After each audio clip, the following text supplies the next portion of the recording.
ची हिअरिंग आहे आणि जे आपण सांगितलं आहे की 19 तारखेला जे आहे मीटिंग 19 तारखेला येस खूप मोठी मीटिंग आहे आपण येत आहे आणि मी सगळ्यांसमोर विनंती करणार सगळ्यांसमोर एक आवाहन करणार सगळ्यांसमोर सांगणार की काय विषय आहे आणि काय आपण करणार आहे आपले किती लोकांचे आक्षेप आलेले आहेत काहीतरी मिसइन्फॉर्मेशन जे झालेली आहे मार्केटमध्ये त्याच्याबद्दल आपला काही संभ्रम झालेला असलेला आहे तर ते संभ्रम दूर करण्यासाठी सुद्धा आपण आज प्रयत्न करू समजू शकतो पण या आजच्या या बैठकीमध्ये माझ्या मनामध्ये काही संशय आहे ते मी आपल्या वतीने मीणा साहेबांसमोर प्रस्तुत करणार आहे आणि या 2-3 प्रश्नाची उत्तर निरपेक्ष बुद्धीने मीणा साहेब आपल्या सगळ्यांना देतील अशी मी त्यांच्याकडून अपेक्षा करतो तर मीणा साहेब सगळ्यात महत्वाचा प्रश्न माझा असा आहे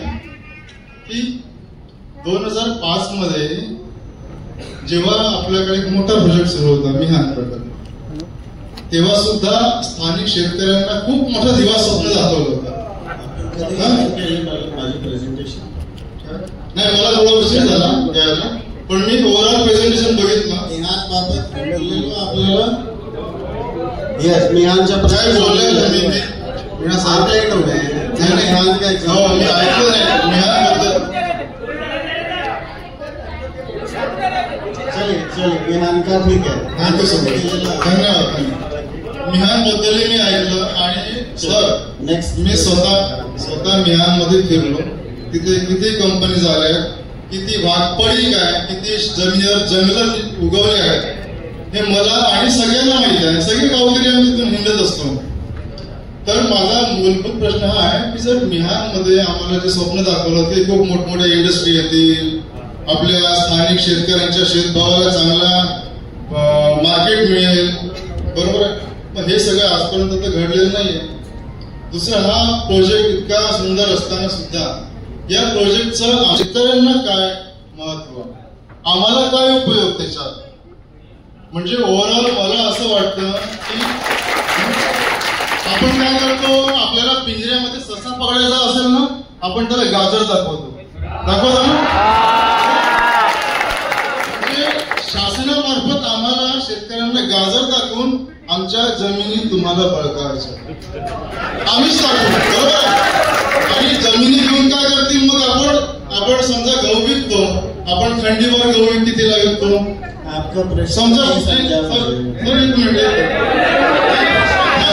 सर हा माझा प्रश्न माझ्या बालवांना समजला ना बरं ठीक आहे थेट मी प्रश्न आपल्यालाच विचारतो बघा याच्यात महत्वाचा मुद्दा काय आहे की शेतकऱ्यांना या सगळ्या प्रकल्पामधून काय मिळणार की आपण लाडगाव रेट्टी आणि गोधनी हेच 2 मौजे का बरं निवडले कारण समृद्धीच्या बाजूला शिवमळग आहे गिरमिट आहे खडक आहे असं तर नाही की इथे मंत्र्यांच्या जमिनी आहे म्हणून हा भाग निवडला गेला नाहीये किंवा मग नाही तिसरा प्रश्न असा आहे की आम्हाला पैसे नाहीच पाहिजे तुमचे आम्हाला आमच्या जमिनीच्या बदल्यात जमिनी द्या जे मौजे सुटले आहे समृद्धीच्या आजूबाजूचे तिथे आम्ही शेती करू आम्हाला शेतीच करायची आम्हाला उद्योग नाही टाकायचे म्हणजे आम्ही खंडीभर गहू द्यायचे ज्या किमतीमध्ये त्या किमतीमध्ये मुठभर गहू पुन्हा तिथे इन्व्हेस्ट करायचे हे असं ओव्हरऑल स्टडी मगापासून जे बघितलं त्यातून मला हेच कळलं की तुम्ही आपल्या जमिनी देणार आम्ही तुम्हाला 1 करोडच्या रेटनी फॉर एक्झाम्पल दिलं जो काही भाव असेल त्याच्या 2 पट 3 पट 5 पट देणार आणि जेव्हा आम्हाला त्या प्रोजेक्ट मध्ये इन्व्हेस्ट करायची आहे तर आम्हाला 1 एकर जागा 1 करोड दिल्यानंतर 1 करोड मध्ये किती जागा मिळेल फक्त 2000 स्क्वेअर फीट हा बरोबर झालाय का हे काही डील बरोबर आपल्याला वाटत नाही तर मी काही आपला जास्त वेळ घेऊ इच्छित नाही कृपया मी जे प्रश्न विचारले त्यात आपण तपशीलवार उत्तर देणार अशी मी अपेक्षा करतो धन्यवाद संघर्ष कृती समितीच्या वतीनं माननीय मीना साहेबांचं माननीय बोरकर मॅडमचं उपस्थित सर्व अधिकाऱ्यांचं मनापासून हार्दिक अभिनंदन करतो या कार्यक्रमात प्रामुख्यानं उपस्थित सर्व शेतकरी बांधव काही प्रमाणात मला वाटते लेआउट धारक आणि शेतकरी बंधू आणि भगिनी साहेब, अत्यंत एक महत्वपूर्ण प्रोजेक्ट आपण समजून दाखवला, यात कुठेही संशय नाही. पण साहेब, आम्ही ज्या घरून तयारीला आलो त्याचे अर्धे विषय बाजूला ठेवून, कारण 19 तारखेला तुम्ही पूर्ण बोलणार आणि आपल्या मनात थोडं राखून ठेवून, जसं तुम्ही राखून ठेवता तसं मी सुद्धा राखून ठेवून बोलतो. परंतु एक महत्वाचं आहे साहेब, तुम्ही आताच बोलले त्याच्यात मी जवळजवळ 6 मुद्दे तयार केले. तुमचंच आहे. मियांचं प्रोजेक्ट बसलं आणि माझा सवाल आहे, तुमचं का बसणार नाही याची गॅरंटी सांगा. मियांचं बसलं, तुम्ही आताच घाबरण्यासारखे म्हणता तुम्ही जर नाही म्हणलं प्रोजेक्ट होणार नाही. मग मियांचं बसलं, तुम्ही चालवाल कसे याचे सुद्धा मार्गदर्शन करा ना. दुसरा विषय सांगितला साहेब तुम्ही, नागपूरमध्ये प्रोजेक्ट येते हा नशिबाचा भाग आहे. साहेब, नशिबाचा भाग कोणाच्याही ओढल्यानं जाऊ शकत नाही. आमचा जन्मच नागपूरच्या जवळपास झाला तर तुम्ही काय करणार? आमचा जन्मच नागपुरात झाला आहे, तुम्ही काय करणार? आम्ही भाग्यात लोक. अरे किती लढाई झाली असन, कोणाचे बाण पडले असन, सूत्री बाण पडले असन, लावा निघाला असन, इथं नागपुरात कुठं निघालाय? म्हणून आम्ही भाग्यवान लोक, आमचं नशीब तुम्ही हिंकावून घेऊ शकत नाही. तिसरा प्रश्न आहे साहेब, नागपूर वरून बाहेर जाण्यास प्रवृत्त करत आहात. तो प्रवृत्त नागपूर वरून बाहेर जाण्यासाठी सर्व शेतकऱ्यांना तुम्ही करत आहात. आमची शेती घेऊन आम्ही जागेवर बसून आहोत. आमच्या सर्वांच्या शेत्या जर विकल्या गेल्या तर नागपूर तथा जिल्ह्याच्या बाहेर जायला लागणार आहे शेती करायला. शेतकरी लोक काही असे बिझनेस करणार आहे का, लेआउट टाकणार आहे का, राईस मिल टाकणार आहे, शेतकऱ्या शेतीशिवाय काहीच होत नाही. आणि नागपूरच्या बाहेर जाण्यासाठी तुम्हीच प्रवृत्त करत आहात असा सुद्धा माझा सवाल आहे. साहेब, सुरुवातीचा साऱ्याबरोबर तुमचं मी वाचलं, त्याच्यात बिझनेस हा शब्द महत्वाचा दिसला. बिझनेस कोणाचा?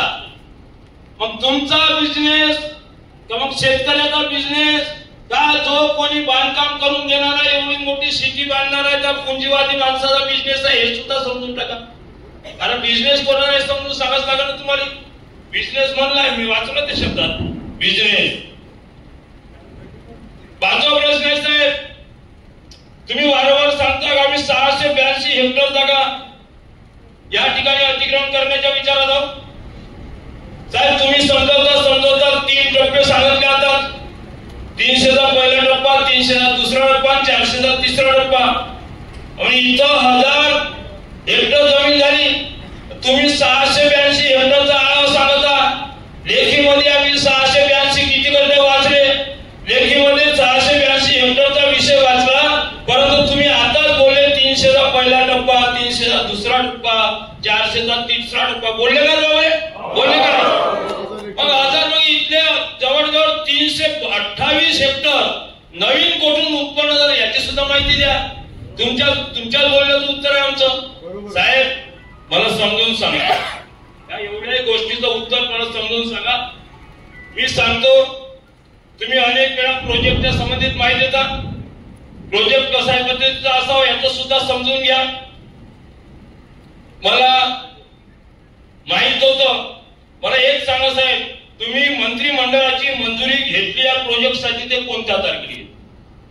कारण मी 20 तारखेला या राज्याचे महसूल मंत्री, नागपूर जिल्ह्याचे पालकमंत्री आणि माझ्या अतिशय जवळचे व्यक्ती म्हणून मी त्यांच्याकडे एक आपुलकीच्या भूमिकेने गेलो. त्यांना सुद्धा सांगितलं हा प्रोजेक्ट आमच्या लक्षात नाही, लक्षात सगळे येते भाई भला बन भला सबसे भला रुपया. रुपया जर मोठा असेल, त्याची किंमत जर भरपूर येत असेल तर आम्ही तुम्हाला प्रोजेक्टच्या जागा देऊ. असं काही मान्य केलं नाही, मी देऊ, पण आमच्या मनाप्रमाणे झालं तर. आणि म्हणून हा विषय मी जेव्हा पालकमंत्र्यांना सांगितला, त्यांनी लिहिलं साहेब तुमचं नाव श्री मीना, तुमचं पद लिहिलं आणि त्वरित बैठक लावा. त्वरित या शब्दाचा माझ्याजवळ ओशी आहे साहेब, तुमच्या कार्यालयाची ओशी आहे. मग त्वरित या शब्दाचा अर्थ काय होते ही गोष्ट तुमची ओशी आहे. 21/7 2025 आज 2 महिने होत आहे, फक्त 6 दिवस कमी आहे. आजची 15 तारीख आहे ना. मग 2 महिन्यापासून त्वरितचा शब्द तुम्ही समजू शकत नसाल तर खरोखरच तुम्ही हा जो प्रयोग केला हा मनमानी न करता का शासनाच्या मंजुरी न करता शासकीय धोरणाप्रमाणे करता का अयरावी न करता याचं सुद्धा उत्तर द्या साहेब. पुन्हा आहे महत्वाचा विषय ज्या ठिकाणी कायद्याची बाब म्हणून समजून सांगतो. माननीय वकील बडे साहेब आहे इथं आणणारे वकील ते इंग्रजी सांगतील, मी मराठी माणूस मला काही इंग्रजी समजत नाही, हिंदी बोलता येत नाही धडा तिचं आणि म्हणून मी मराठीत सांगतो त्याचं ट्रान्सलेशन करून सांगेल करून मागितलं मी वकील साहेब. साहेब एक बनामा कर्नाटकाचा निकाल आहे सर्वोच्च न्यायालयाचा. माननीय सर्वोच्च न्यायालयाने नमूद केले की अनुच्छेद 300A अंतर्गत मालमत्तेचा हक्क हा मानवी हक्क आहे व तो फक्त न्याय वाजवी व कायदेशीर मार्गानेच काढता येतो. तुम्ही कोणत्या कायद्याचं कोणता कायदा काढला याचं सुद्धा आम्हाला मार्गदर्शन करावं. साहेब तुम्ही आता बंगलोरचा इतिहास खूप वाचून दाखवला, बंगलोरची स्तुती केली आणि बंगलोरचा सुद्धा उच्च न्यायालयाचा निकाल मी मान्य वकील साहेबांना त्या ठिकाणी तुम्हाला दिला आहे, तुम्हाला पत्र दिलं आणि आम्ही 20 सर तुम्ही आमच्यावर पत्र आलं नाही म्हणणार म्हणून त्याची पोस्टफीस केली साहेब वकील साहेब केली ना. आणि म्हणून साहेब बंगलोरचा निकाल सुद्धा आहे. सर्वोच्च न्यायालयाने ठरवले की सार्वजनिक हिताच्या नावाखाली मूलभूत अधिकाराचे उल्लंघन करता येत नाही. आणि मग तुम्ही आमच्या मूलभूत अधिकाराचं उल्लंघन करता का हे सुद्धा त्या ठिकाणी समजून द्यायला लागेल साहेब. अशा अनेक गोष्टी आहेत पण आम्ही सांगतो. जेव्हा मी तुम्हाला रिक्वेस्ट केली का इतका पैशाचा वाद आमच्या लोकांशी घालायचं कारणच का तुम्हाला बिना पैशाची जमीन आम्ही सुचवली आहे. आमच्या प्रोजेक्ट पासून 7 किलोमीटर अंतरावर 1000 नाही 2000 एकर जमीन महाराष्ट्र शासनाची माधव सातबारे आहे. मी सातबारे काढले त्या सातबाऱ्यावर तुम्ही तुमचा प्रोजेक्ट का करत नाही आणि तुमचा त्या जमीनचा हार्ड सरफेस बी हार्ड आहे. आमची जमीन तर काळीची आहे. तुम्हाला जी जमीन सुचवली तिला सरफेस हार्ड आहे. तुमच्या बिल्डिंग तुमच्या इमारती चांगल्या होऊ शकते आणि आमच्यापासून जवळ आहे. तुम्हाला नागपूर पर्यंत त्याची शोभा वाढवायची असेल तर तो समृद्धी महामार्गाच्या जवळ आहे. आमच्या जवळ आहे. मग अशा सुखा सोयीच्या जमिनी तुम्ही न घेता आमच्या शेतकऱ्याच्या जमिनी घेता याचं कारण का हे सुद्धा समजून द्यायचं तुमचं काम असेल. अजून माझं बाकी काय आहे मी 19 तारखेला पुन्हा करणार आहे. मी आम्ही साहेब मी सांगतो जेव्हापासून तुमची नोटीस आली ना मी हार्ट पेशंट आहे, शुगर पेशंट आहे, बाकीच्या अजूनही गोळ्या फाईल पाहून घ्या. मी जर खोटं बोललो तर फाईल पाहून घ्या. ते बा फाईल आहे रुपये मोजा लागले साहेब 3 लाख हार्टच्या साठी. आधी कोणाबरोबर आहे फाईल कोणाबरोबर आहे. अरे अशा कमीत कमी 10 फायदे आहे साहेब. 10 लोक पेशंट आम्ही सर्व लोक शेतीचा धंदा करतो. तुम्ही आमची शेतीचा हिसका करण्यात तयारीत असाल तर आम्ही आंदोलन सुद्धा करतो साहेब. एखादी महिला तर तुमच्यावर नाव मात्र मी मेलो तरी चालेल मात्र आम्ही तुम्हाला जमीन देणार नाही साहेब. आमचा महत्वाचा निकाल आहे. बाकीच्या सर्व गोष्टी तुम्ही समजावून द्या ही सुद्धा विनंती करतो. एक सेकंड फक्त नागपूर बात नहीं मैं आपको बता रहा हूँ की फक्त आपलाही नाही माझ्याही सुद्धा शहर आहे आणि मलाही सुद्धा काम करायचं आहे. दुसरा आपण सांगितला बिझनेस डिस्ट्रिक्टचा मुद्दा. बिझनेस डिस्ट्रिक्ट हे डिस्ट्रिक्ट आहे ज्यामध्ये बिझनेसेस येणार आणि जॉब्स क्रिएट करणार. हे काही फॅक्टरी नाही आहे, हे काही पॉल्युटिंग इंडस्ट्री नाही आहे की आपला काही येणार आणि एन्व्हायरमेंटवर आपल्याला काही परिणाम दिसेल किंवा आपले जे जॉब्स आहे ते फक्त टेक्निशियन किंवा मकॅनिकचे जॉब्स राहतील किंवा काय लोडरचे जॉब्स राहतील. इथून आपण व्हाईट कॉलर जॉब्स करण्याची इच्छा आहे. कारण जे मी सांगितलं जे मार्केट आपल्याला आहे गुरगाव गेलो पुणे गेला आपला बेंगलोर गेला किंवा मुंबई गेला ते आपण मार्केट इथून क्रिएट करण्यासाठी करतो. कुठेतरी तो जॉब करणार ना आपले मुली त्यांच्यासाठी क्रिएट करतोय. आणि बिझनेस हे बिझनेस वर्ड आपण हे डोक्यात ठेवू नका की हे बिझनेस आपण करणार. बिजनेस करने वाले आएंगे यहाँ पे. हम नहीं बिजनेस करना चाहते, बिजनेस करने वाले आए. अपना ऑफिस बनाए ताकि जॉब बन सके. आता इन्फोसिस आहे किंवा विप्रो आहे ते सुद्धा बिझनेस करते. तुम्ही त्यांना सांगू शकत का की इन्फोसिस टाकू नये आणि विप्रो टाकू नये, TCS टाकू नये?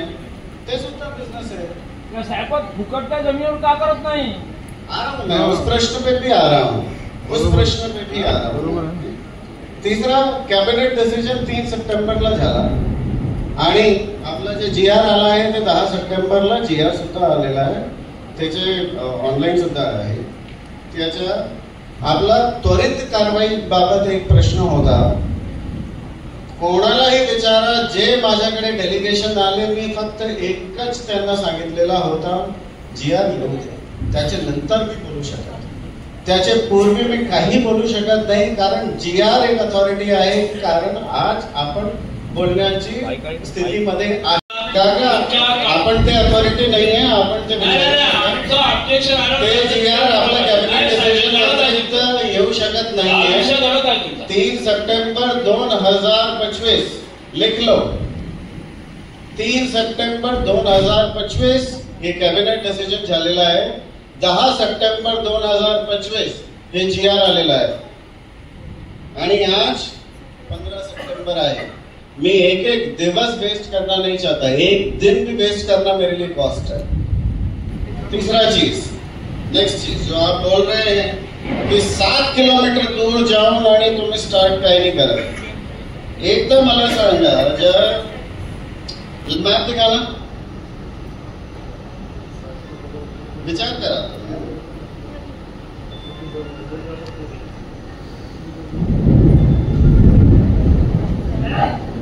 मैं बोल रहा हूं मैं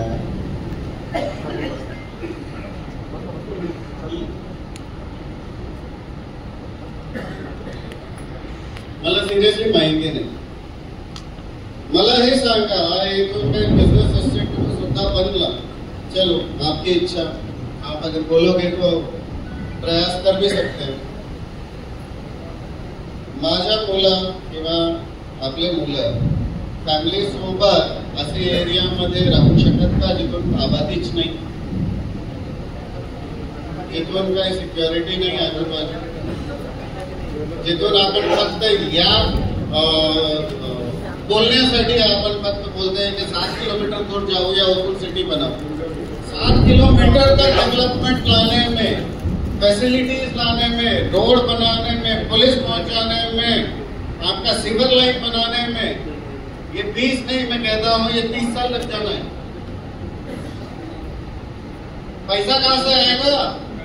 पैसे बचेंगे सर आप? अरे दादा, ये शहर के लिए पैसे लाने मुश्किल हो रहे हैं, आप बोल रहे हो जमीन के लिए जो पैसे दे रहे हो बचेंगे ना, सस्ती है, वैल्यूएशन करनी, पैसे खर्चा हो रहा है, सब बचेंगे साहब। आपण उत्तर दे, आपण प्रश्न विचारले मी त्याचं उत्तर देतो, आपण त्याच्या माझ्या उत्तरच्या एकदा आपण बघा की जे आता मला हे सांगा, गुमगाव एक गाव आहे जिथून आपण एक सोबत राहता, फॅमिलीज राहता, आजूबाजू सेंस ऑफ सिक्योरिटी येतात माझ्याकडे कि भैया मेरे आजू बाजू लोग हैं, अब वहां पे चले जाओ, वहां पे कौन लोग हैं, सोचिए।